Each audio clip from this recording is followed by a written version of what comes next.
আপনি চাইলে ভাত খেতে পারেন, যেহেতু আপনার খিদা লেগেছে। এখানে আপনার দুইটা ওয়ে আছে, একটা হচ্ছে আপনি ইসলামিক নিয়মে খেলেন, আর একটা হচ্ছে আপনি আপনার মন মতো খেলেন। দোনোভাবেই আপনার পেট ভরবে, কিন্তু হালকা 19-20 বেশ কম আছে। যদি আপনি আমি নিজের মতো নিয়মে খাই, পেটটা ভরে যাবে, ক্ষুধা নিবারণ হবে সত্য, কিন্তু যদি ইসলামিক নিয়মে খাই, প্রথম নম্বর ফায়দা, আপনার খাবার আপনার জন্য কল্যাণকর হবে। কারণ প্রত্যেকটা কিছুর মধ্যে একটা এফেক্ট আছে, একটা সাইড এফেক্ট আছে। যেখানে কল্যাণ আছে সেখানে অকল্যাণ। মোবাইলের যেরকম উপকারিতাও আছে, ক্ষতিও। লাইটের উপকারিতাও আছে, ক্ষতিও। প্রত্যেকটা কিছুর উপকারও আছে, ক্ষতিও আছে। এবার বলেন আপনার আমার চাওয়া কি, ক্ষতি না উপকার? দিবেন কে? ওই আল্লাহ থেকে উপকারটা নেওয়ার জন্য যে মাধ্যমকে লালন পালন করে চলতে হয়, এটার নাম ইসলাম। ক্ষুধা লাগলেন, খাবার সামনে আসলো, মন মতো করে খেলেন, আপনার মতো করে। আপনি সেখানে ক্ষুধাটা নিবারণ যেভাবে পাবেন, কিছু ক্ষতি আপনার জন্য সেখানে বরাদ্দ করা আছে। কিন্তু প্রক্ষান্তরে যদি আপনি আমি ইসলামের নিয়মটাকে ফলো করে আপনি আমি খাবারটা গ্রহণ করি, ক্ষুধা তো নিবারণ হবেই হবে, এর সাথে সাথে কিছু বেনিফিট আপনার আমার জন্য আসবে। এক নাম্বার, এই খাবারটা অকল্যাণকর হবে না, কল্যাণের হয়ে যাবে। সুবহানাল্লাহ। দ্বিতীয় নম্বর, সেই খাবারটা শুধু আপনারই থাকবে, শয়তান খেতে পারবে না। যখন আপনি খাবার শুরুতে বিসমিল্লাহ বলে আপনার রিজিকদাতার নামটা আপনি স্মরণ করে নেবেন। সুবহানাল্লাহ। তৃতীয় নম্বর উপকার, এই খাবার থেকে অর্জন হওয়া শক্তি, রক্ত, আপনার শরীরের ক্যালসিয়ামগুলা আপনাকে ইবাদতের দিকে, মানুষের কল্যাণের দিকে, সৃষ্টির সেবার দিকে নিয়ে যাবে, উত্তম মানুষ হতে সুবিধা করবে, সাহায্য করবে। সুবহানাল্লাহ। চতুর্থ নম্বর, আপনি যখন খাবারটা খেয়ে রবের দরবারে শুকরিয়া আদায় করবেন, যে খাবারটা আপনি খাবার পরে চাউলের বস্তা থেকে চাউল কমে গিয়েছে, লসের মধ্যে পড়েছে, শুকরিয়া আদায় করার সাথে সাথে লা ইন শাকারতুম লা আযীদান্নাকুম আয়াতের উপর আমল হওয়াতে আল্লাহ আপনার সেই খাবারে বরকত দান করে আল্লাহ পাক আপনার রিজিকে বরকত বাড়ায় দিবেন। সুবহানাল্লাহ। লাভ কি কমতেছে না বাড়তেছে? এগুলা কি পরকালের লাভ না? এখন বলছি এগুলা কি দুনিয়ার লাভ। কিসের লাভ?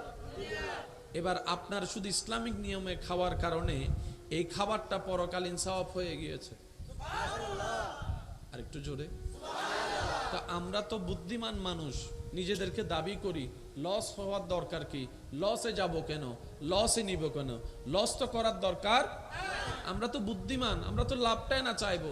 ইসলাম হচ্ছে লাভে ভরপুর, কিন্তু ফ্রিতে পেয়ে গিয়েছি তো, মায়ের কোল থেকে পড়ে আজান শুনেছি তো, যার কারণে ইসলামের মূল্যায়ন আপনার আমার কাছে নাই। কিন্তু যারা নিজের জান বাজি রেখে হাজারো দ্বিধাদ্বন্দ্বের ভিতর থেকে ইসলামকে সত্য প্রমাণ পেয়ে ইসলাম গ্রহণ করেছে, ইসলাম গ্রহণ করার কারণে অন্যদের হাতে অত্যাচারের শিকার হয়েছে, সাহাবায়ে কেরাম, ওনাদের কাছে ইসলামের মর্মটা ছিল সেই রকম, সেই লেভেলের। কারণ ওনারা ইসলামটা কষ্ট করে অর্জন করে ধরে রেখেছিল। সুবহানাল্লাহ। তাহলে খাবার চাইলে আপনি ইসলামের নিয়মের বাহিরেও খেতে পারেন, চাইলে ইসলামের নিয়মের ভিতরেও খেতে পারেন, কিন্তু বুদ্ধিমানরা ইসলামের নিয়মটাকে ফলো করবে। আপনি যদি ইসলামের নিয়মের বাহিরে খান, লস আপনার জন্য বেশি।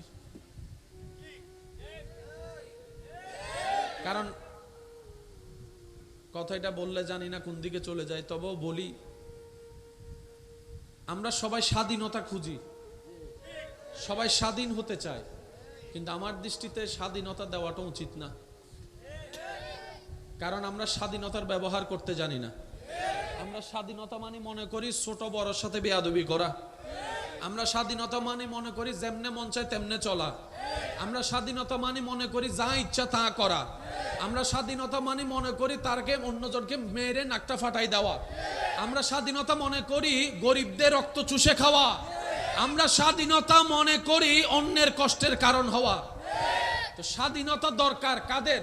মনে রাখবেন, যারা নেককার মানুষ তাদের স্বাধীনতা দেওয়া উত্তম।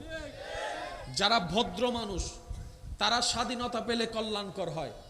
যারা আল্লাহওয়ালা মানুষ, ওনারা যদি স্বাধীনতা পায় নিজেরও কল্যাণ হবে, দুনিয়ারও কল্যাণ করবে। সুবহানাল্লাহ।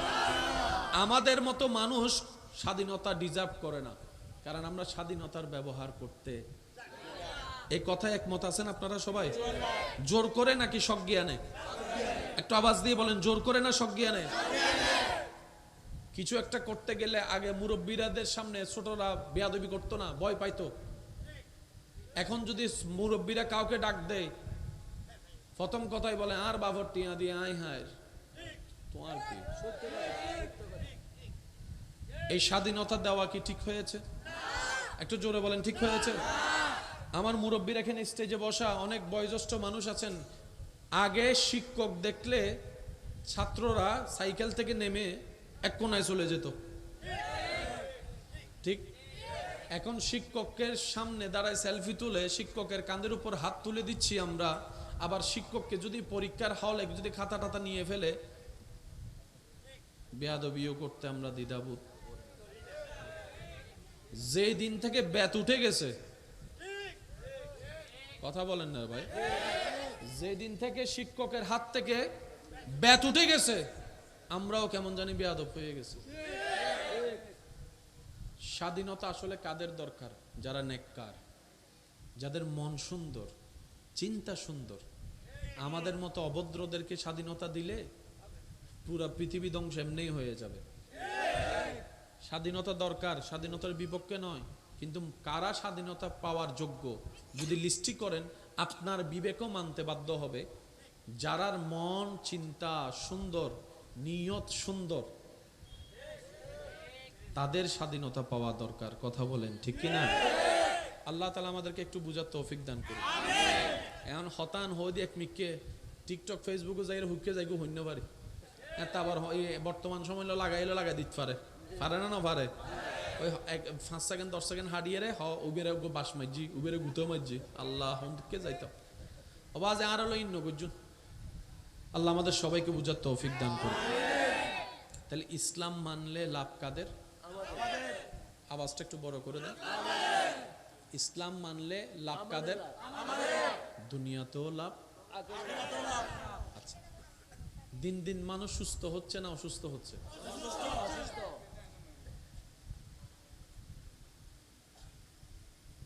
অসুস্থ হওয়ার অন্যতম একটা কারণ হচ্ছে, বলেন, সমস্ত রোগের মূল হচ্ছে এই পেট। যার খাবার ঠিক, তার শরীর সুস্থতার সম্ভাবনা বেশি। সেজন্য ডাক্তারের কাছে যখন আমরা রোগ নিয়ে যাই, ডাক্তার আমাদেরকে খাবার বাঁচা দেয়। অর্থাৎ ডাক্তার বলে যা তা পেটের মধ্যে ঢুকাইও। এবার সেখানে আমি স্বাধীনতা পেয়েছি, যা মন চাই তা খাচ্ছি। কোন খাবার কেমন তেল দিয়ে ভেজেছে আমরা কেউ জানি?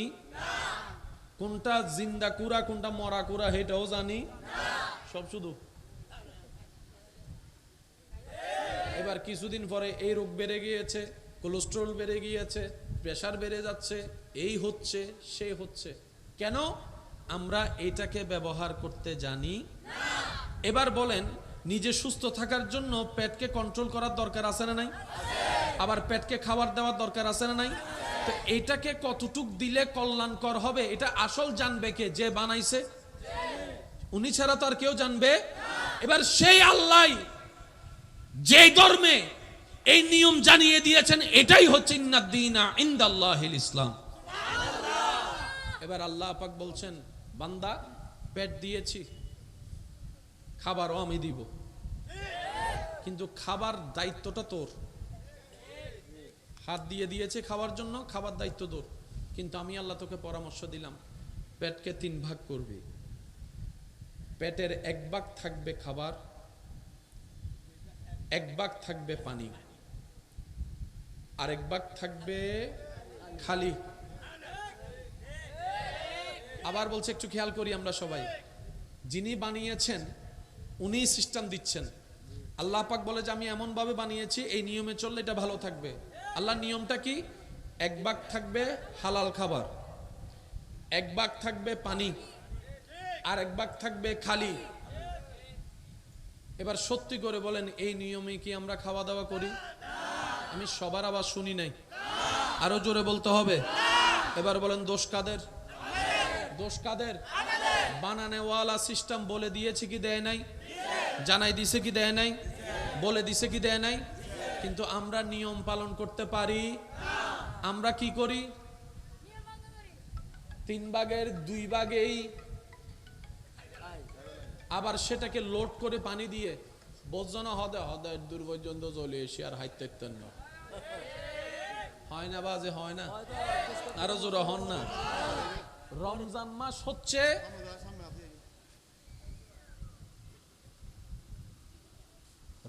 মাস হচ্ছে শরীর সুস্থ করার সবচাইতে বড় ওষুধ, কিন্তু আমরা বোকারা সেই সুযোগও নিতে পারি না। সারাদিন উপবাস থেকে শরীরের যত লাভ করি ইফতারের সময় অনেকে তো নামাজ পর্যন্ত পড়তে পারে না ইফতার করে। এবার বলেন লাভ করছি না লস করছি? একবার দরুদ শরীফ পড়েন, আল্লাহুম্মা সাল্লি আলা সাইয়্যিদিনা মাওলানা মুহাম্মদ ওয়া আলা আলি সাইয়্যিদিনা। এইবে সিডেঙ্গে আওয়াজ নয়, সাই সিডেঙ্গে আওয়াজ একবার পড়েন, আল্লাহুম্মা সাল্লি আলা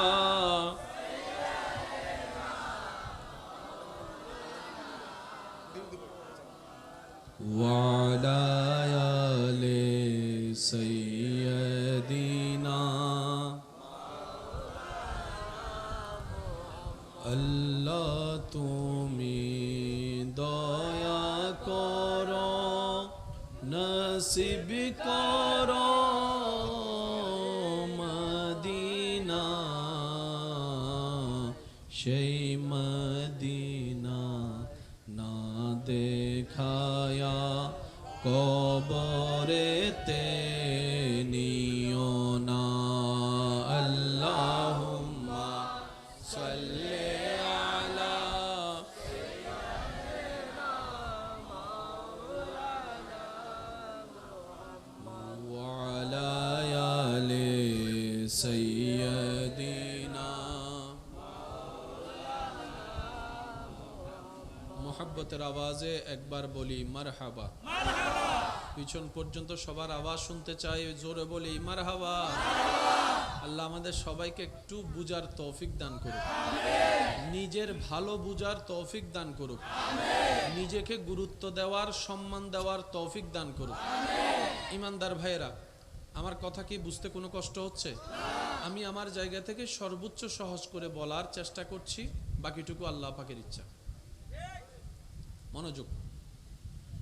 যিনি শরীর বানিয়েছেন উনি নিয়ম দিয়ে দিয়েছেন, ঠিক আছে? সেজন্য দেখবেন অসুস্থ হলে সুস্থতার জন্য ওষুধ যেমন খেতে হয়, ডাক্তার সাহেব ওষুধের কিছু নিয়মও করে দেয়।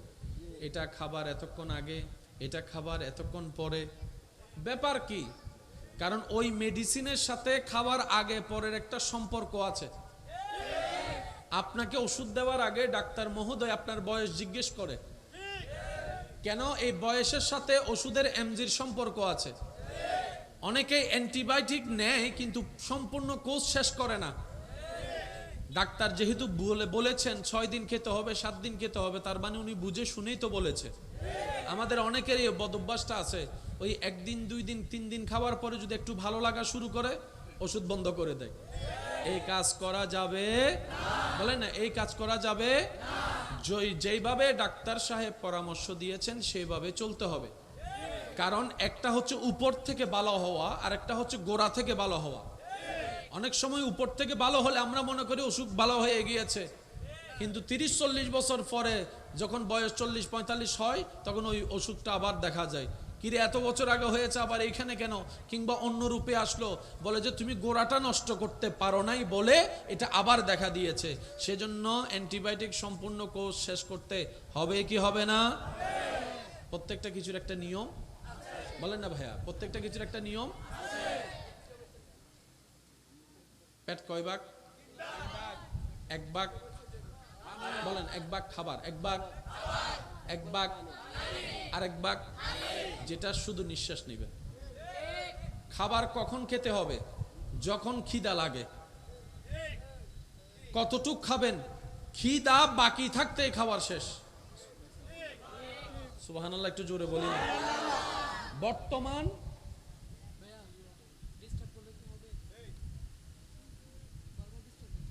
একটু, জি বসে যান। এগুলো আমাদের জানার দরকার, কারণ আমি একটা কথা ভালো বুঝি, নিজে বাজিলে বাফন নাম, ঠিক আছে না? বাজি আগে নিজের তো বাজম পড়িব, তারপরে দেবে একদিন। আল্লাহ কোরআন অতিয়েন হদে কু আনফুসাকুম, আগে নিজে বাস না, নয় সিটিংয়ে আওয়াজে সুবহানাল্লাহ হম পড়িব। আরেকটা না জোরে একটু মনোযোগ, কারণ ওই লড়াচড়া হলে, কথা হলে আবার মনোযোগ নষ্ট হয়ে যায়। ওয়া বাজান বইন, জি মাশাআল্লাহ, বইজন বইজন, জি জায়গা নাই, হলুদ বইজন, সমস্যা নাই। আল্লাহ এই মহাব্বতের কবুল করো। পেট কয় ভাগ? 3 ভাগ। 1 ভাগ নিঃশ্বাস, 1 ভাগ পানি, 1 ভাগ খাবার, ঠিক আছে? শুরু কখন করব? যখন ক্ষুধা লাগবে। শেষ কতটুকু করব? ক্ষুধা থাকতে থাকতে, অর্থাৎ পেট ভরে খাবার যাবে না।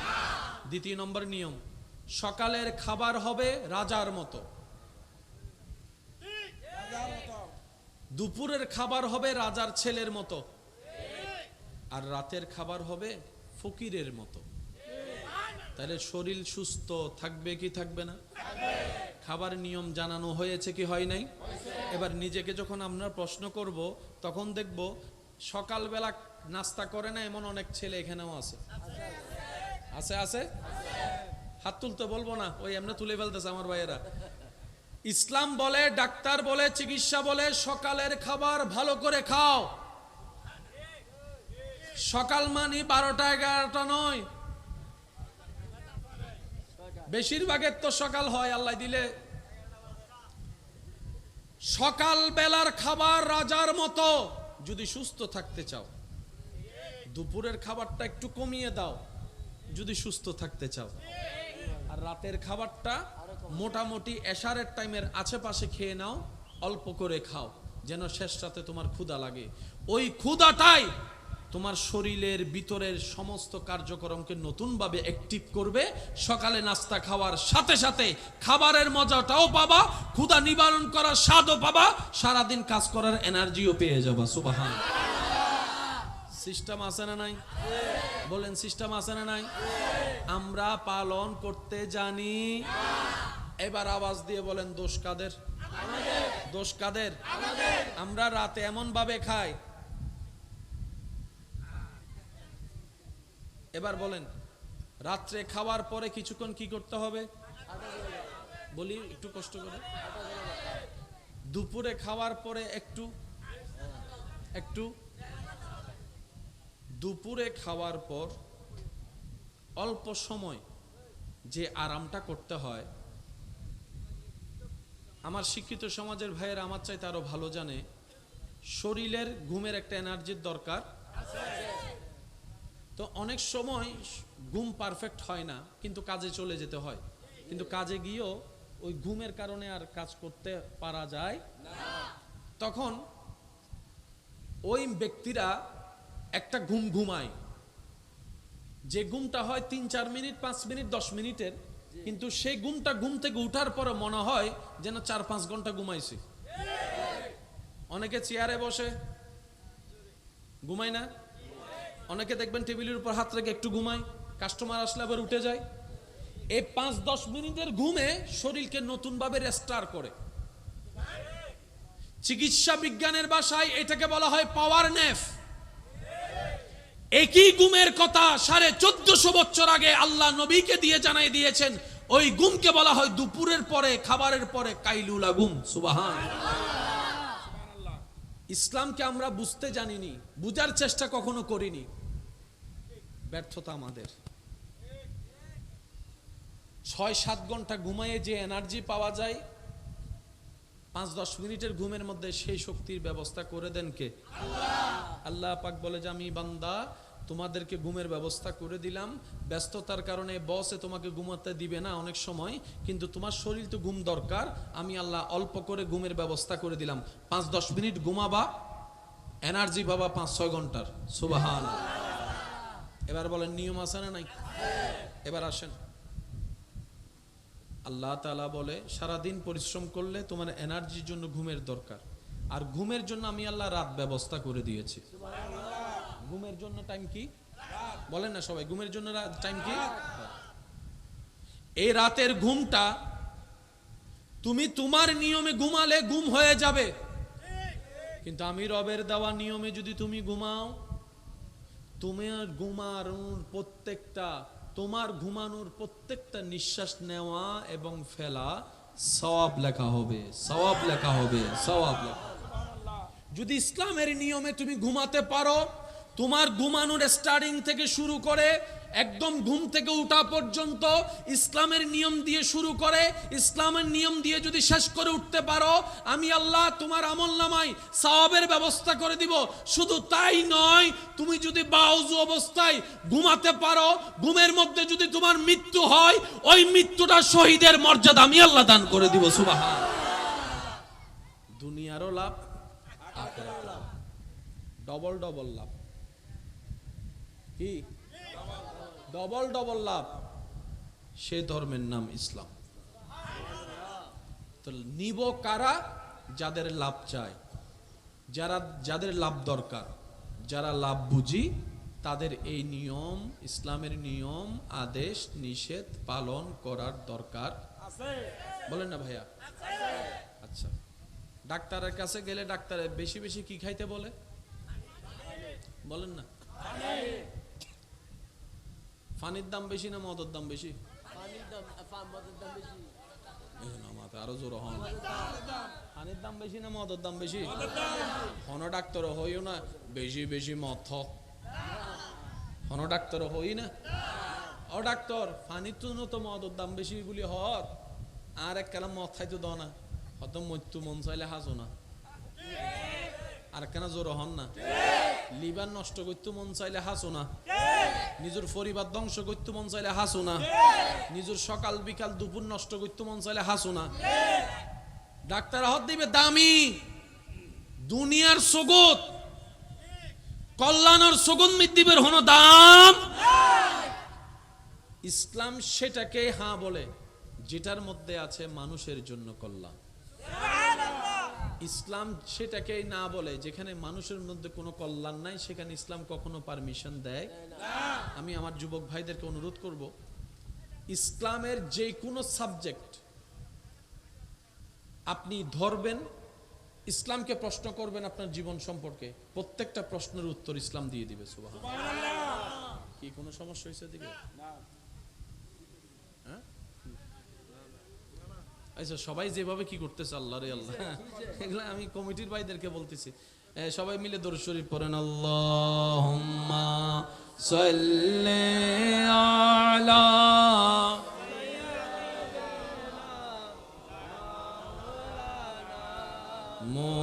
মুহাম্মাদ ওয়া আলা আলি মাওলানা। जग में जब आए मोहम्मद, इस्लाम जिंदा हो गए। जग में जब आए मोहम्मद, इस्लाम जिंदा। भूतों ने सब कलमा पढ़ा, काफिर मुसलमान हो गए। जग में जब आए मोहम्मद, इस्लाम जिंदा हो गए। अल्लाहुम्मा सल्ले अला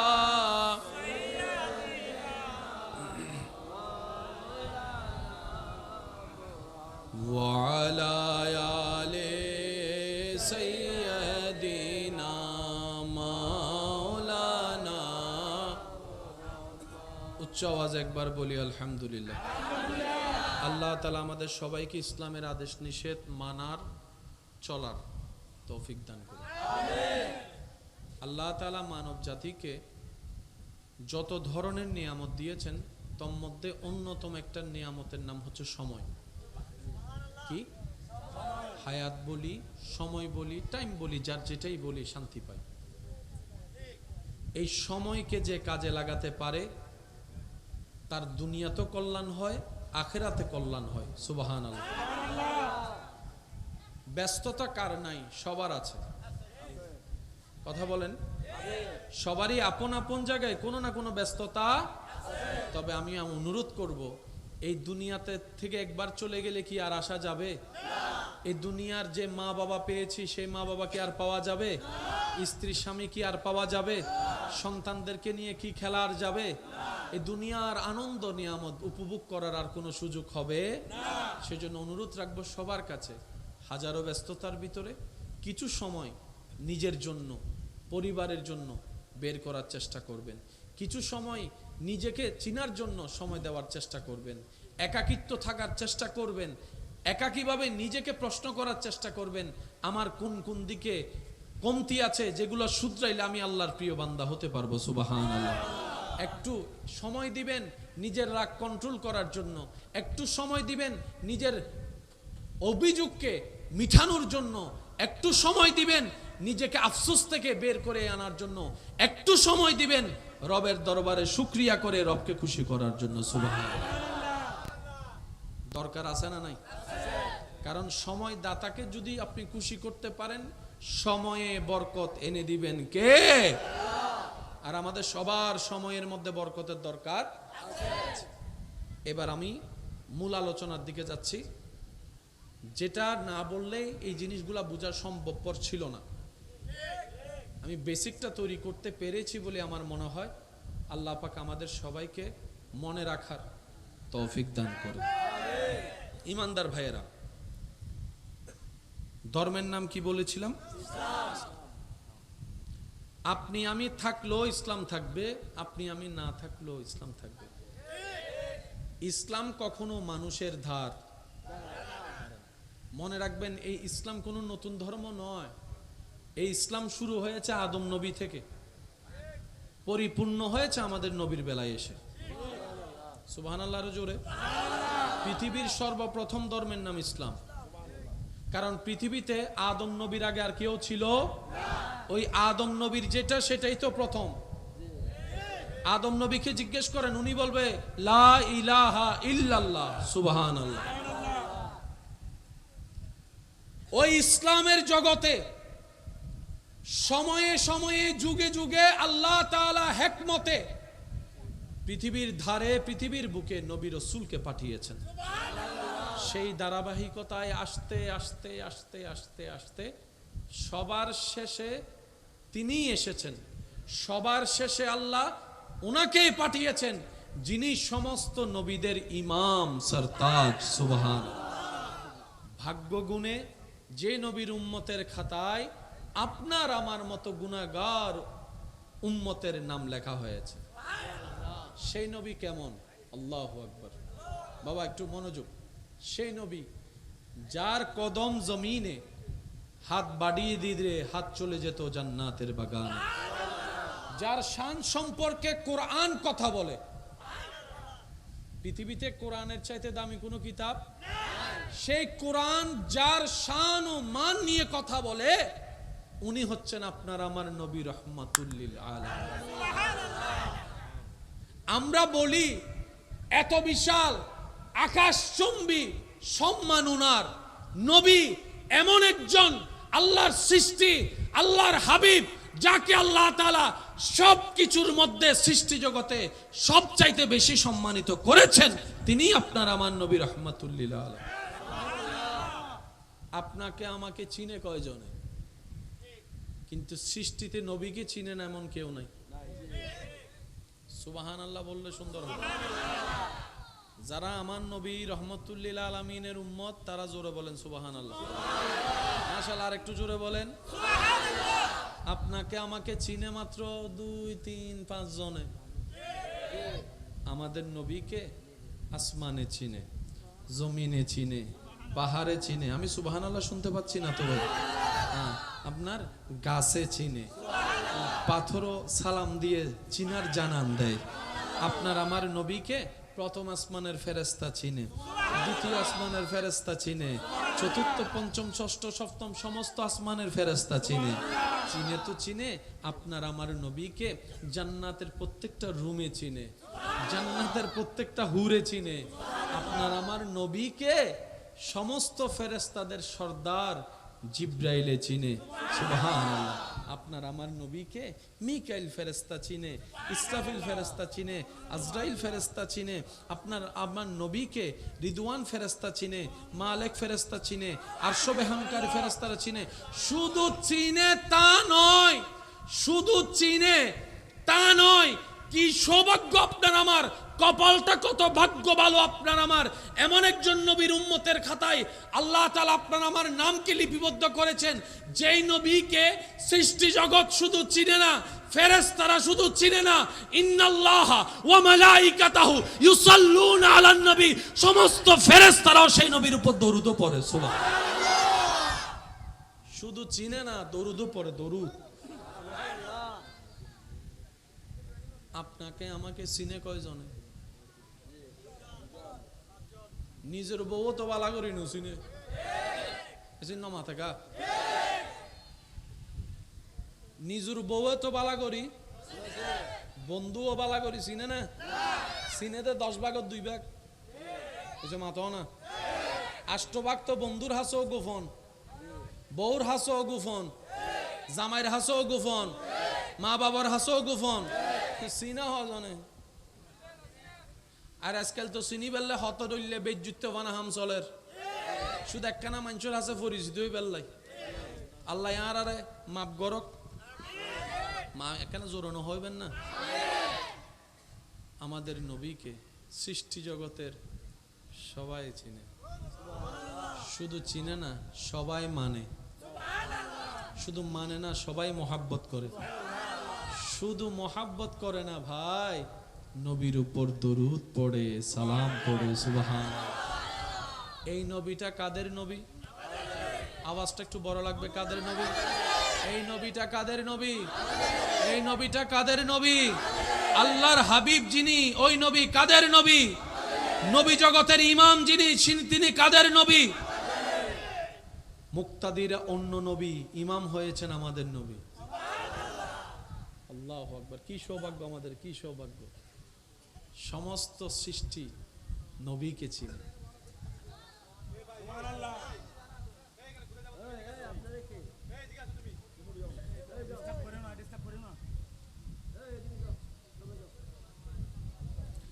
একবার দরুদ শরীফ পড়েন। আল্লাহুম্মা সাল্লি আলা মাওলানা মুহাম্মদ ওয়া আলা আলি সাইয়্যিদিনা মাওলানা। মুহাব্বতের আওয়াজ একবার বলেন মারহাবা। এটা কাদের নবী? আওয়াজ দিয়ে বলেন, একদম ফুল ভলিউমে বলেন, কাদের নবী? যে নবীর কোনো তুলনা, যে নবীর কোনো মিসাল, যে নবীর কোনো উপমা, जिसका कोई सानी नहीं वो नबी हमारा है, जिसका कोई सानी नहीं वो नबी हमारा है, मुस्तफा की अज़मत का हद ही ना किनारा है, যার কোনো তুলনা নাই ওই নবী আমাদের নবী। বলো করে বলেন সুবহানাল্লাহ। সর্বদিকে আল্লাহ পাক যাকে শ্রেষ্ঠ বানিয়েছেন, কিন্তু আমরা বুঝতে পারি না, সে বুঝার জ্ঞান আমাদের, সে চুপ পর্যন্ত যাওয়ার বুঝ আমাদের। এবার আসুন, কোরআন যার প্রশংসা করে তিনি আপনার আমার নবী রহমাতুল লিল আলামিন। আল্লাহ যাকে বানিয়েছেন সবার আগে, পাঠিয়েছেন সবার পরে। সুবহানাল্লাহ। এগুলো বুঝার মতো বিষয়, যেগুলো বুঝলে মনে বসলে আপনার ঈমান শক্ত হবে। শয়তান ঈমান চুরি করার জন্য সর্বদা প্রস্তুত। সে যেহেতু চুরি করতে প্রস্তুত, আমাদেরকে হেফাজত করার জন্য প্রস্তুত থাকতে হবে। কারণ মুসলমানের কাছে ঈমানের চাইতে দামি কোনো সম্পদ। আল্লাহু আকবার। নবী রাহমাতুল লিল আলামিন সর্বগুণে সৃষ্টিতে আল্লাহ পাক ওনাকে গুণান্বিত করেছেন। সৌন্দর্যের ভিতরে আমাদের নবীর সাথে তুলনা দেওয়ার মতো কেউ নাই। জ্ঞানে আপনার আমার নবীর সাথে তুলনা দেওয়ার মতো কেউ নাই। আওয়াজে আপনার আমার নবীর সাথে তুলনা দেওয়ার মতো কেউ নাই। সর্বদিকে, এক কথায় শেষ, সর্বদিকে। একদিন আমার আপনার নবী এক জায়গায় আরাম করছেন, একজন সাহাবা পাশে দাঁড়িয়েছিলেন। হাদিসের মফহুম, নবীজি চোখ বন্ধ করে আরাম করছেন, ওই সাহাবা পাহারা দিচ্ছেন, দুনিয়াবি পাহারা। হঠাৎ করে উনি দেখলেন দূর থেকে একটা গাছ মাটির সাথে সম্পর্ক ছেদ করে নিজে নিজে হেঁটে হেঁটে হেঁটে হেঁটে হেঁটে হেঁটে নবীর সামনে এসে দাঁড়ালেন। উনি নিজে সচক্ষে দেখতেছেন, একটু বুঝবেন জিনিসটা, উনি নিজে সচক্ষে দেখছেন, কিন্তু নবী আরাম করছেন, নবীকে ডাকার মতো সাহস নাই, আরাম করছেন। উনি দেখতে লাগলেন ওই গাছ নবীজির সামনে এসে দাঁড়িয়ে কিছুক্ষণ অপেক্ষা করে আবার আপন জায়গায় চলে গিয়ে দাঁড়িয়ে গেলেন। নবীজি রাহমাতুল লিল আলামিন যখন চোখ খুললেন, তখন ওই সাহাবা অবাক হয়ে এই কথাটা নবীর সমীপে পেশ করলেন, ইয়া রাসূলুল্লাহ, আপনি যখন আরাম করছিলেন তখন আমি দেখছিলাম এইরকম একটা জিনিস। তখন নবী ওনার কথা শুনে, যেখানে আপনি আমি হলে অবাক হওয়ার কথা, নবী রাহমাতুল লিল আলামিন মুস্কি একটা হেসে দিয়েছেন। সুবহানাল্লাহ।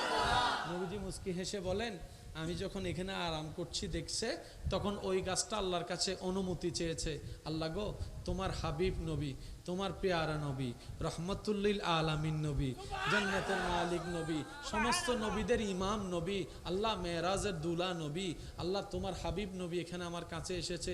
এত কাছে আসার পর আমি যদি একটু নবীকে সালাম দিতে না পারি, আল্লাহ আমার মনটা তো ভরছে না। আল্লাহ তুমি তো কাদের কদির, কোন বললেই ফায়া কোন হয়ে যায়, তুমি চাইলে তো সব কিছু করতে পারো। আল্লাহ আমাকে একটু অনুমতি দাও না, আমাকে একটু শক্তি দাও না, আমাকে একটু সুযোগ দাও না, আমি যেন গাছের নিয়ম থেকে ভঙ্গ করে তোমার কুদরতকে জাহের করতে পেরে আমি যেন নবীকে সামনে গিয়ে একটু সালামটা দিতে পারি, সালামটা দিতে পারি।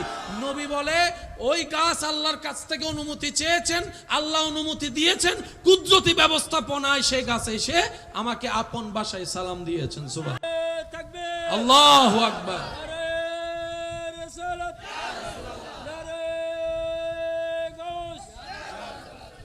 উচ্চ আওয়াজ একবার বলেন সুবহানাল্লাহ। আপনাদের কি কষ্ট হচ্ছে? একবার এক দুশমনে মরা প্রাণী একটা আনছে নবীর কাছে। কি প্রাণী? যে প্রাণী কথা তো প্রাণীরা তো বলেই না, সে নড়াচড়াও করতে পারে না, কারণ মরা।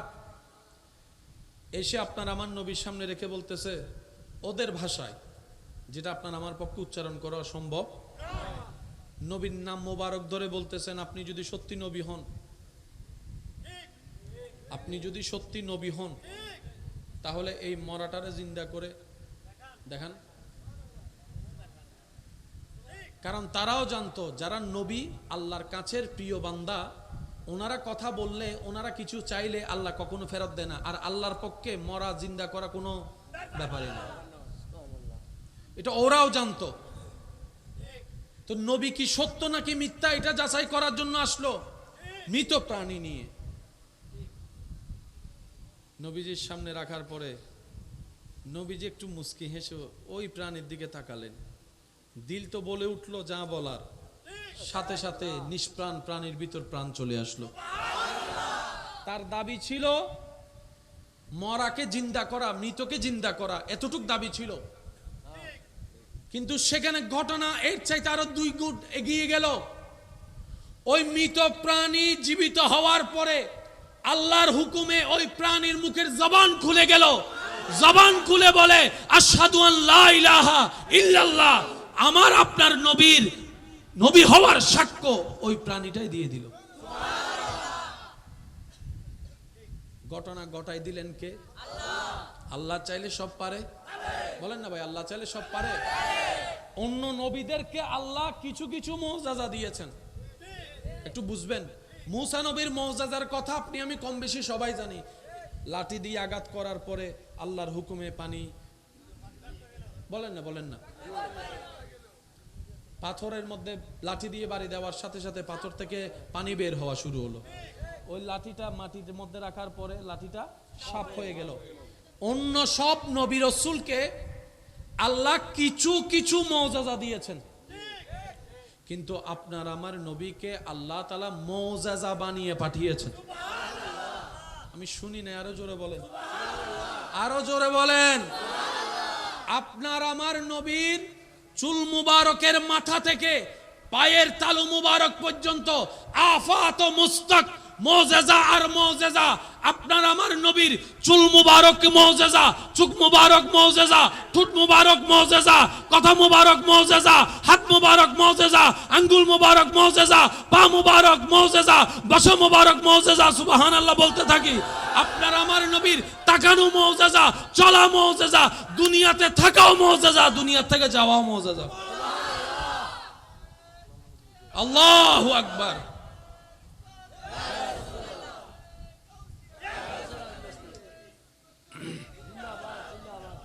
এই নবীটা কাদের নবী? একটু সবাই বলি, কাদের নবী? আমাদের নবী। যে নবীর কোনো তুলনা। আসুন ভাইয়েরা, মনোযোগ আছে তো সবার ইনশাআল্লাহ? নবীজির সাথে সাহাবায়ে কেরাম যুদ্ধ থেকে ফিরছেন, এক জায়গায় আরাম করছেন। যতজন সাহাবা ছিল ওনাদের খাবার পানি আর অজুর পানির দরকার আছে না নাই? কিন্তু সাহাবা অনুযায়ী ওই কাফেলায় পরিপূর্ণ পানি। তো সাহাবায়ে কেরাম এসে নবীজির দরবারে নবীজির কদমে আরজ রাখলেন, ইয়া রাসূলুল্লাহ, আমরা যতজন আছি অজু তো দূরের কথা, সবার খাবার পানিও আমাদের কাছে, এখন আমরা কি করব? রাসূল পাক সাল্লাল্লাহু আলাইহি ওয়াসাল্লাম বললেন, হে আমার সাহাবারা, পানির বাটিটা নিয়ে আসো।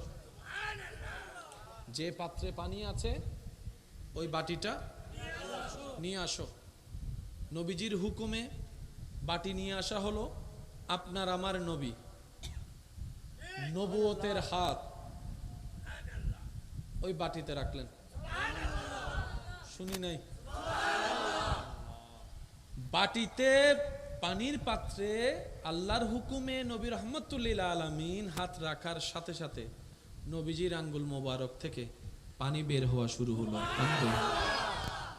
এবার সাহাবায়ে কেরামকে নবী বললেন, পানি নিতে থাকো, কার কতটুক পানি দরকার নাও, যা আছে ভরে নাও, বোতল ভরে নাও, পানির পাত্র ভরে নাও, পানি ভরে নাও, যা আছে খাও খাও খাও। পানি বের হতেই আছে, বের হতেই আছে, বের হতে আছে। সাহাবায়ে কেরাম বলে, আমরা সবাই পানি খাইছি তো খাইছি, আমাদের যেগুলা প্রাণী আছে বাহন ওদেরকেও খাওয়াইছে, এবং আমাদের যাত্রার জন্য যতটুকু পানি দরকার খাবার এবং অজুর জন্য সেটাও আমরা রাখতে পেরেছি। কিন্তু পানি শেষ হচ্ছে না। অল্প পানিতে এই ঘটনা ঘটলো কিভাবে? মনে রাখবেন, যখন আল্লাহ তাআলার ইচ্ছা হয় তখন অসম্ভব অসম্ভব হয়। সুবহানাল্লাহ। আর হাতটা নবী রেখেছেন যিনি আল্লাহর হাবিব, আল্লাহর পেয়ারা নবী, বলেন না সুবহানাল্লাহ। এই নবীর কোনো তুলনা? বলেন বলেন সবাই, এই নবীর কোনো তুলনা? নবীজি রাস্তা দিয়ে হেঁটে গেলে পাথররা সালাম দিতেন। আর জোরে, এটা আপনার আমার কাছে অবাক্কর মনে হলো, আশেকদের কাছে, ইমানদারের কাছে এটা অবাক্কর বিষয় নয়। যেই নবীকে সালাম দিতে এসেছে জিবরাইলের মতো ফেরেশতা, যেই নবীর দরবারে আজরাইলের মতো ফেরেশতা সালাম দেওয়া ছাড়া, অনুমতি নেওয়া ছাড়া ঢুকতে পারে নাই, এটাই হচ্ছে দরবারে মুস্তাফা সাল্লাল্লাহু আলাইহি ওয়াসাল্লাম। কত আদবের দরবার। আপনার আমার দাম বেড়েছে শুধুমাত্র নবীর উম্মত হওয়ার কারণে, নাইলে আপনিও মানতে বাধ্য আপনার আমার 2 পয়সার দাম আষ্টওয়ানা দিয়ে কেনা আর কিন্তু নু আচ্ছা মাথার না কম। আচ্ছা শুনেন একটু, কারো পিছনে যদি পুলিশ গার্ড থাকে তার দাম কি কমে না বাড়ে? আর যদি কারো পিছনে আর্মি গার্ড দেয়, আর কারো পিছনে যদি বড় বড় দেশের বড় বড় অফিসার গার্ড দেয়, আপনি এমন দামি, আপনি এমন সম্মানী, আল্লাহ আপনার গার্ড দেওয়ার জন্য দুইটা নিষ্পাপ ফেরেশতা দিয়ে দিয়েছেন। নিষ্পাপ ফেরেশতা, নূরের ফেরেশতা আপনাকে গার্ড দিচ্ছে। সুবহানাল্লাহ বলুন। ডাইরেক্ট কাঁধে কাঁধে গার্ড দিচ্ছে আপনাকে। আপনার ডিউটি করছে ফেরেশতা। দাম কি কমলো না বাড়লো? আরো জোরে বলেন, দাম কি কমলো না বাড়লো? আমরা নিজেদের দাম নিজেরা ধরে রাখতে জানি না, নিজেদের মর্যাদা নিজেরা ধরে রাখতে জানি। আল্লাহ তাআলা নবীকে বলছেন ওয়ালা সাউফা ইউতিকা রাব্বুকা ফাতারদা। আল্লাহ তাআলা নবীর ব্যাপারে বলছেন ইন্না আতাইনাকাল কাউসার। আল্লাহ তাআলা আপনার আমার নবীর ব্যাপারে বলছেন ইন্না আরসালনাকা শাহিদাও ওয়া মুবাশশিরাও ওয়া নাযীরা ওয়া দাঈয়ান ইলাল্লাহি বিইজনিহি ওয়া সিরাজাম মুনীরা। আল্লাহ তাআলা আপনার আমার নবীর ব্যাপারে বলছেন ওয়ালাল আখিরাতু খায়রুল লাকা মিনাল উলা। সেই নবীর পথ মত চলতে জানলে লাভ আমাদের নিজেদের হবে। আপনি একটু খেয়াল করে দেখেন, দিন দিন কি সংসার জুটতেছে নাকি বেশি ভাঙতেছে? আপনার একটা আওয়াজ দিয়ে বলুন, জুটতেছে না ভাঙতেছে? তো সংসার যদি ভেঙে যায় পরিবারও কি হয়ে যাবে? পরিবার যদি ভেঙে যায় সমাজও কি হয়ে যাবে? সমাজ যদি ভেঙে যায় দেশ কি হয়ে যাবে? লাভ কি হচ্ছে? কোনো লাভ তো হচ্ছে না। ইসলামের নিয়ম মানতে জানলে বাহিরেও লাভ, ভিতরেও লাভ। তিন কবুল বলে তো বিয়ে হয়ে গেল, স্বামী জানে না স্বামী কাকে বলে, স্ত্রী জানে না স্ত্রী কাকে বলে। কথা বলেন। স্বামী জানে না আমার কর্তব্য কি, স্ত্রী জানে না স্ত্রীর কর্তব্য কি। বেশিরভাগ স্বামীর মাথায় আছে আমার কাজ কামানো খাওয়ানো। বেশিরভাগ স্ত্রীদের মাথায় বসে আছে আমার কাজ ঘর পরিষ্কার করা, রান্না করে খাওয়ানো। অথচ আমার ভাই বোন কখনো জানার চেষ্টা করেনি পৃথিবীর সবচাইতে পুরাতন প্রথম সম্পর্কের নাম হচ্ছে স্বামী স্ত্রী। বাকি সব সম্পর্ক আল্লাহ সৃষ্টি করেছেন পরে, প্রথম সম্পর্ক সৃষ্টি করেছেন স্বামী স্ত্রী। আদম এবং হাওয়া সম্পর্ক ছিল স্বামী স্ত্রী। এই স্বামী স্ত্রী সম্পর্ক এমন দামি সম্পর্ক যেটা শুরু হয়েছে জান্নাতে, আবার সেটা অনন্তকালও থাকবে জান্নাতে। সুবহানাল্লাহ। নবী বলছেন, আল্লাহ বলছেন কোরআনুল কারীমে, স্বামীর জন্য স্ত্রী পোশাক, স্ত্রীর জন্য স্বামী পোশাক। পোশাক মানে কি? স্বামীদেরকে বলে স্ত্রীদের দোষকে তুমি গোপন রাখো, স্ত্রীকে বলে তুমি স্বামীর দোষ গোপন রাখো। কারো দোষ সমাজে প্রচার করিও না, কাউকে বলিও না। একে অপরের ইজ্জত করো, মায়া করো, মহব্বত করো।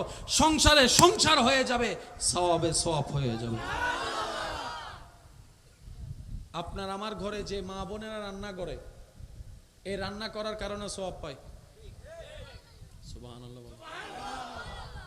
দুনিয়াবি কাজও হচ্ছে, আখেরাতের সওয়াবও হচ্ছে। লাভ হচ্ছে না লস? বলেন না সবাই, লাভ হচ্ছে না লস? আমাদের সবাইকে একটু ইসলাম বুঝে চলার দরকার। আপনারা বলেন আছে নাকি নাই? ইসলাম থেকে কি দূরে থাকবো না কাছে থাকবো?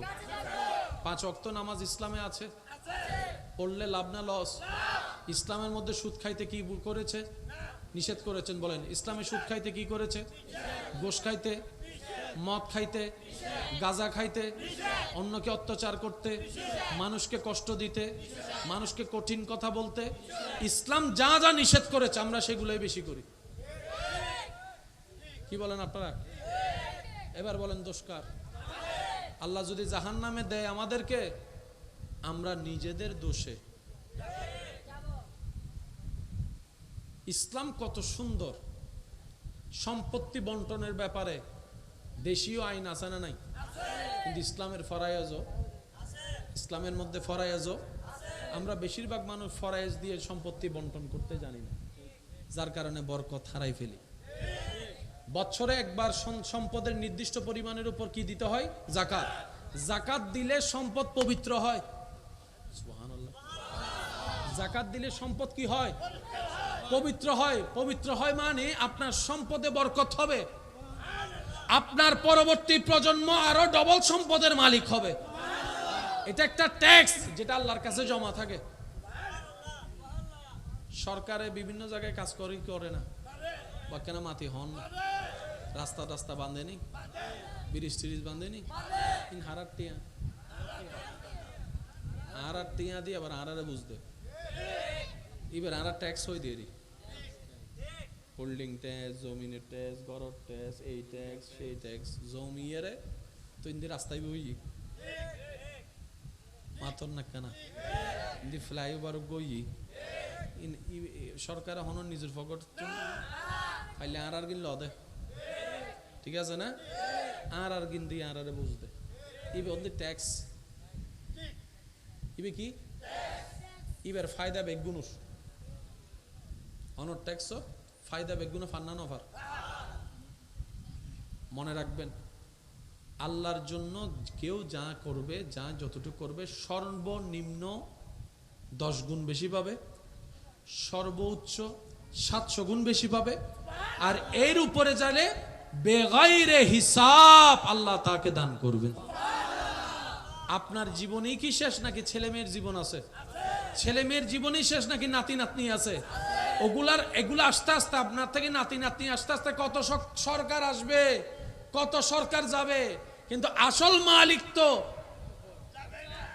সব সময় থাকবে। সেজন্য অ্যাকাউন্ট একটা রবের কাছে করবেন। সুবহানাল্লাহ বলি। অ্যাকাউন্ট একটা রবের কাছে করবেন। এই অ্যাকাউন্টের খবর আপনি এবং আপনার রব ছাড়া জানে কেউ না জানে। এই অ্যাকাউন্টে টাকা জমাবেন কিভাবে? রাস্তা দিয়ে যাচ্ছেন, একজন গরিব দেখেছেন, আল্লাহ আপনাকে যা দিয়েছেন সেখান থেকে আপনি দিয়ে দিলেন, জমা হয়ে গেছে। এদিকে দুনিয়াবি হিসেবে তার পেটও ভরার টাকা পেয়েছে, ওদিকে আপনারটা 10 টাকাটা ওখানে 10 গুণ বেশি হয়ে অথবা 700 গুণ বেশি ওখানে জমা হয়ে গেছে। মসজিদ মাদ্রাসায় যতটুকু পারবেন গোপনে দান করবেন। প্রতিবেশীকে, গরিব আছে, অসহায় আছে, তাকে দান করবেন। অসুস্থ কোথায় আছে খুঁজে তাকে দান করবেন। অভাবী কে আছে খুঁজে তাকে বাজারের ব্যবস্থা করে দিবেন। যা করবেন আল্লাহ আপনাকে যা ইনকাম দিবে সেখান থেকে গোপনে গোপনে গোপনে গোপনে মনে রাখবেন, 10 টাকা দিবেন সর্বনিম্ন 10 গুণ বেশি পাবেন। জমা হচ্ছে কার কাছে? বলেন না কার কাছে? আর আল্লাহ তাআলার একটা বিধান, আল্লাহ এবং রসুলের একটা নিয়ম হচ্ছে কারো ধার রাখে না। সুবহানাল্লাহ জোরে। আল্লাহ এবং রসুল কারো ধার রাখে না, বাকি জিনিস রাখে না। যে আল্লাহর জন্য করবে আল্লাহ তার জন্য তার চাইতে বেশি করে। এখন জমা হচ্ছে কার কাছে? বলেন সবাই কার কাছে? এবার আল্লাহ তাআলা আপনাকে দুনিয়াতেও দিবেন এটার বিনিময়, আখিরাতেও দিবেন। শুধু তাই নয়, আপনার পরবর্তী প্রজন্মের ভিতরেও আল্লাহ তাআলা সেই রিজিক ব্যবস্থা করে দিবেন। সুবহানাল্লাহ। তো সন্তান পেলে তো বাবা এমনি খুশি হয়, নাতিরা পেলে তো দাদা নানা এমনি খুশি হয়। তা আপনি যদি চান তারা পাক, পরবর্তী প্রজন্ম পাক, তাহলে আপনাকে কিছু কিছু কাজ গোপনে আল্লাহর জন্য করতে হবে। আমরা কি এই নিয়মগুলো মেনে চলার চেষ্টা করতে পারবো ইনশাআল্লাহ? আর একটু মহাব্বতের আওয়াজে আল্লাহ তাআলা আমাদের সবাইকে নেক আমলের সাথী হয়ে থাকার তৌফিক দান করুন। শেষ ভালো যার, বলেন বলেন সবাই বলেন, শেষ ভালো যার। আজকের এই মাহফিল থেকে আমরা অন্তত এতটুক বুঝটা নিয়ে যাব, ইসলামের যতটুক জানি অন্তত এতটুক যেন আমরা পালন করতে পারি। কি বলেন আপনারা? যতটুক জানি ততটুক যেন পালন করতে পারি, আর যা জানি না তা জানার চেষ্টা করব। আমরা তো এক লাফে আর গাছে উঠতে পারবো? একটু একটু হলো পরিবর্তন যদি করতে পারি, এই একটু একটুটাই কাল হাসরের ময়দানে বিশাল আকারের সওয়াব বানিয়ে দিবেন কে? আর একটু জোরে বলেন কে? আর আল্লাহ চাই প্রত্যেকটা বান্দা জান্নাতে যাক। রব্বুল আলামিন কোরআনের মধ্যে বলেন, ফাবি আইয়ি আলাই রাব্বিকুমা তুকাজ্জিবান। রব্বুল আলামিন ডাক দিয়ে বলে, মা গাররাকা বিরাব্বিকাল কারীম। রব বলে, বান্দা সারা দিনে সবার কথা মনে করার টাইম পাস, শুধু আমারে ভুলে যাস তুই। আমার জমিনে থাকস, আমার দেওয়া রিজিক খাস, আমার দেওয়া নিঃশ্বাস নিয়ে চলস তুই। আমার পক্ষ থেকে মুয়াজ্জিন আমার নাম ধরে ডাকে, তুই একটু আমার দরবারে হাজিরা দেওয়ার টাইম পাস না। যিনি সময় দিয়েছেন সে রবের দরবারে সময় দিতে অনেক সময় মসজিদে গেলে দেখবেন অনেকেই 5-10 মিনিট একটু ইমাম সাহেব দেরি করলে কোনো কারণে অনেকেই ঘড়ি দেখে, অনেকেই দেওয়াল ঘড়ি দেখে, অনেকে আবার কাশি দিয়ে সিগন্যাল দেয়, হুজুর টাইম হয়ে গেছে। কি ব্যর্থতা আপনার আমার জন্য। রবকে খুশি করতে নিজের উপকারে গিয়েছি, সেখানেও টাইম দেখে হিসাব করছি। মনে রাখবেন, আপনি আমি যেরকম সময় দেখে হিসাব করে করে রবকে সময় দেওয়ার চেষ্টা করি, রব যদি এরকম সময়ের হিসাব নেওয়া শুরু করে, সব শেষ হয়ে যাবে। আপনি আমি পার পাওয়ার কোনো সুযোগ। দুনিয়ার কষ্ট অনেক বিশাল মনে হয়, কিন্তু যখন মরণের কষ্ট অনুভব হওয়া শুরু হবে, তখন সারা দুনিয়ার সবার কষ্ট আপনার কাছে কিঞ্চিত পরিমাণও কষ্ট মনে হবে না। মৃত্যু এত ভয়ানক, মৃত্যু সমস্ত কষ্টের লেভেলের বাহিরের কষ্ট। সেখানে যদি রবের রহমত না থাকে, ওই কষ্ট থেকে বাঁচার কোনো সুযোগ, বলেন না, বাঁচার কোনো সুযোগ। যিনি সময় দিয়েছেন, মন ভরে ওনার জন্য সময় দেন, উনি আপনার সময়ও বরকত দিবে, রিজিকে তো বরকত দিবে, হাসরের ময়দান আপনার রাস্তাও সহজ করে দিবেন। 5 ওয়াক্ত নামাজের দরকার, বড়দেরকে সম্মান, ছোটদেরকে স্নেহ করার দরকার। আর একটু জোরে বলেন না, আছে না নাই? আজকে থেকে আপনি আমি গুনাহ থেকে বাঁচার চেষ্টা করব। সবাই বলি ইনশাআল্লাহ। যে হক পায় তাকে হক দিয়ে দেওয়ার চেষ্টা করব। জায়গা পাইলে জায়গা, টাকা পাইলে টাকা। যদি দেওয়ার সামর্থ্য না থাকে, সামনাসামনি গিয়ে অন্তত মাপ চেয়ে নেবেন। কারণ দুনিয়াতে মাপ পাওয়া যত সহজ, হাসরে মাপ পাওয়া তার চাইতে 1000 গুণ বেশি কঠিন। আমরা কি রকম বোকা জানেন? আচ্ছা, টাকা ধার নিয়ে টাকা দিচ্ছি না, সে টাকা কি নিয়ে কবরে যেতে পারবো? জমিন নিয়ে জামিলা, জমিন নিয়ে কি কবরে যেতে পারবো? তো কোনো কিছু নিয়ে তো কবরে যেতে পারছি না। তো খামাখা নিজের পায়ে নিজে কুড়াল মেরে লাভ কি? আপনি আমি 2 নম্বরই করে কামাইলাম, পরবর্তী প্রজন্মরা খাবে, আমি তো আর খেতে পারবো না।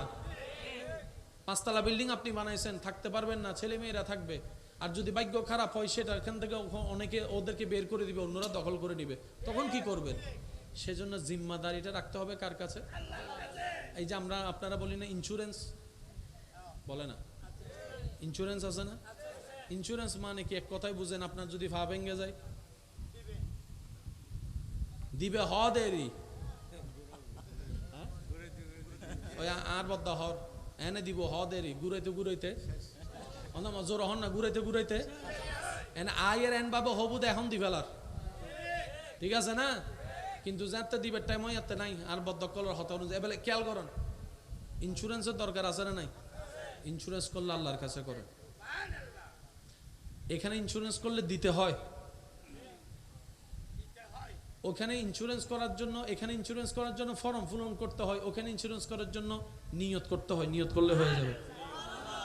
আপনি শুধু আপনার ইনকামকে কয়েক ভাগে ভাগ করবেন। হালাল ইনকামকে মা বাবার জন্য রাখবেন, স্ত্রী সন্তানের জন্য রাখবেন, প্রতিবেশীদের জন্য রাখবেন, আল্লাহর রাস্তার জন্য কিছু রাখবেন। বুঝাতে পারছি কথা? আপনি যা ওখানে ইনভেস্ট করবেন, সন্তানের জন্য, স্ত্রীর জন্য, পরিবারের জন্য, মা বাবার জন্য, আত্মীয় স্বজনের জন্য, আল্লাহর রাস্তায় দিন যেগুলো ইসলামিক কাজ আছে এগুলোর জন্য, সব কিছু জমা হবে ওখানে। এবার আপনি দিচ্ছেন আপনার স্ত্রীকে, এটা আপনার স্ত্রী, কিন্তু জমা হচ্ছে ওখানে। এবার বলেন লাভ কি একটু নাকি ডবল লাভ? এদিকেও লাভ, ওদিকেও লাভ। রব বলে নাই আমাকে দে, রব বলে যে ক্ষুধার্ত কে আছে খুঁজে দেখ, আমার ক্ষুধার্ত বান্দাকে খাবার দে। কে তৃষ্ণার্ত আছে, বুকে তৃষ্ণা, খুঁজে দেখ বান্দা, আমার তৃষ্ণার্ত বান্দাকে একটু পানির ব্যবস্থা করে দেখ। একটু দেখ না তোর চোখটা খুলে, কে আছে তোর প্রতিবেশীর ভিতরে যার ঘরে কোনো বাজার নাই, একটু বাজারের ব্যবস্থা করে দে। একটু খোঁজ নে না, কার চোখ থেকে পানি পড়ছে, সান্ত্বনা দেওয়ার কেউ নাই, একটু পাশে দাঁড়া, সান্ত্বনার ব্যবস্থা করে দে। বান্দারে একটু খুঁজে দেখ, কে আছে অসুস্থ, একটু সেবার ব্যবস্থা কর, আমি আল্লাহ খুশি হয়ে যাব। মনে রাখ বান্দা, রব বলে মনে রাখিস বান্দা, তুই আমার বান্দার জন্য, সৃষ্টির জন্য যা করবি সব আমি রবের জন্য করা হয়ে যাবে, সুবহান। আর আমি কারো কিছু বাকি রাখি, তো তুই যেহেতু আমার জন্য করেছিস, আমি সেটা 10 গুণ বেশি করে আমি আল্লাহ তোকে দান করে দিব, সুবহান। সেজন্য চট্টগ্রামের ভাষায় একটা কথা আছে, দানে দন নহমে, শ্রীলিঙ্গকল হদেরি দানে দন নহমে। 100 টিয়া তুন 50 টিয়া দিলে ফগরত দেখা যাবে যে হমি গিয়ে 50 টিয়া আছে, কিন্তু আল্লাহর রহমতের চশমা দিয়ে যেতে চাইবেন, দেবেন দে 50 বে 500 গি, সুবহানাল্লাহ। আরেকখানে আসতে হন, আরেকখানে আসতে হন। আল্লাহর জন্য করলে কখনো লস।